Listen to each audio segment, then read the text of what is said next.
आइए आज हम हमारे टिप ऑफ द टंग से अदा होने वाले 3 हर्फ ज, सीन और सौद का मखरज देखते हैं। तो अब यहाँ पर कंफ्यूजन की बात यह है कि हमने टिप ऑफ अवर टंग से अब तक कुल 9 मखारिज पढ़ चुके हैं, फिर ये कौन से मखरज है? तो टिप ऑफ अवर टंग से कुल 12 मखरज अदा होते हैं, तो हमने 9 पढ़ लिया है। अब उसमें हम 3 को और ऐड कर लेंगे तो 12 हो जाएंगे। तो ये है मखरज नंबर 13 जिसका नाम है हुरूफे सफीरिया। हुरूफे सफीरिया, सफीरिया यानी सीटीसी आवाज वाले हर्फ, सीटीसी आवाज वाले हर्फ। ये ज, सीन और सौद ये तीनों ऐसे हर्फ है कि इन तीनों को अदा करते वक्त में इनमें सीटी की आवाज पैदा होती है, इनमें सीटी की आवाज पैदा होती है। बाकी इनकी तीनों की कुछ अलग अलग खुसूसियात है, वो खुसूसियात सिफात में मौजूद है। अलग अलग सिफात है इनकी, खुसूसियत है इनकी, किस तरह से कैसे इनकी सीटी हो रही, क्यों सीटी की आवाज निकल रही, इनको सफीरिया क्यों कहा गया, ये सारी चीजें हम इंशाअल्लाह ताला सिफात में देख लेंगे। सिफात की क्लास में मैं पढ़ा चुकी हूँ, वहां पर देख लीजिए, ठीक है। तरफुल लिसान यानी हमारी जबान की टिप से अदा होने वाली मजीद 3 हर्फ ज, सीन, सौद है। ज, सीन, सौद ये कहाँ से अदा होते हैं? ये भी हमारे टिप ऑफ अवर टंग से अदा होते हैं। जैसे लाम नून रो कैसे अदा हो रही थी? लाम नून रो हमारे जबान का कुछ हिस्सा ऊपर के दांतों की जड़ों को टच हो रहा था।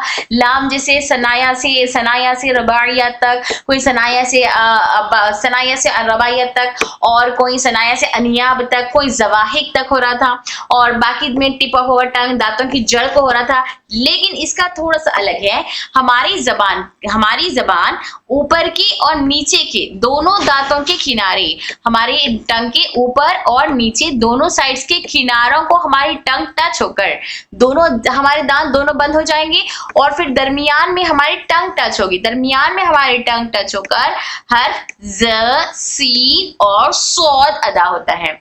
जब हम यहाँ पर इनको दरमियान में, जैसे दोनों होंठ पहले बंद हो जा रहे, ठीक है, फिर दरमियान में हमारी टंग टच हो रही, तो यहाँ पर एक बजिंग साउंड पैदा होती है।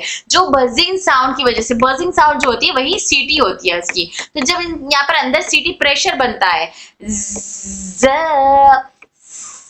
सीन, सौद,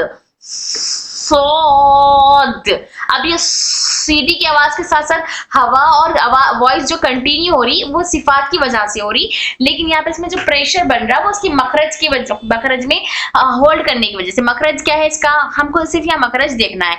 मखरज क्या है इसका? हमारे ऊपर के दांत और नीचे के दांत का जो किनारा होता है, किनारे बाइट करते जैसे हम काटते हैं ना दांत, वो वाला बाइटिंग वाला पार्ट, हमारे ये वाला किनारा जो होता है जिसे हम कतरते काटते हैं, वो वाले हिस्से के दोनों की दरमियान हमारा टंग टच होकर हर्फ ज, सी और सौद अदा होता है। तो जब यहाँ पर हमारा टंग इन दोनों के बीच में टच हो रहा है और दोनों दांत बंद है हमारे, तो जब यहाँ पर बजिंग साउंड पैदा हो रही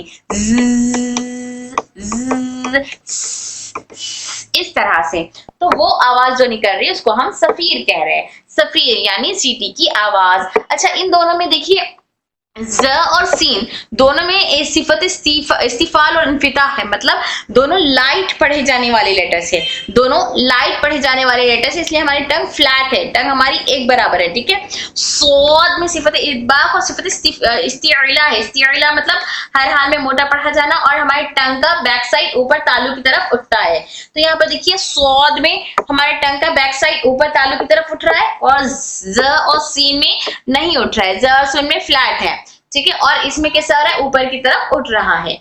क्यों? क्योंकि इसके अंदर सिफत इस्तिअला है। जब इसको हमारे टंग के बैक साइड को ऊपर की तरफ उठाते हैं तो आवाज खुद ब खुद मोटी हो जाती है। हमको अलग से करने की जरूरत ही नहीं है, सही से मखरज से अदा करेंगे तो आवाज खुद मोटी हो जाएगी। तो आइए इनके बारे में मजीद जानते हैं।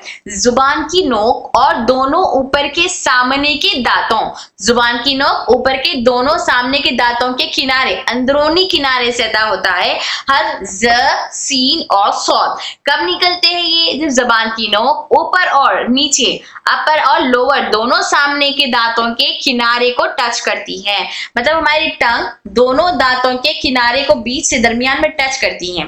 ये तीनों हुरूफ जबान और सामने के दांतों के बीच से निकलते हैं, लेकिन इनकी आवाजों का लहजा सॉफ्ट, मीडियम और हैवी है। जैसे सीन सॉफ्ट है, ज मीडियम है और सौद हैवी लेटर है।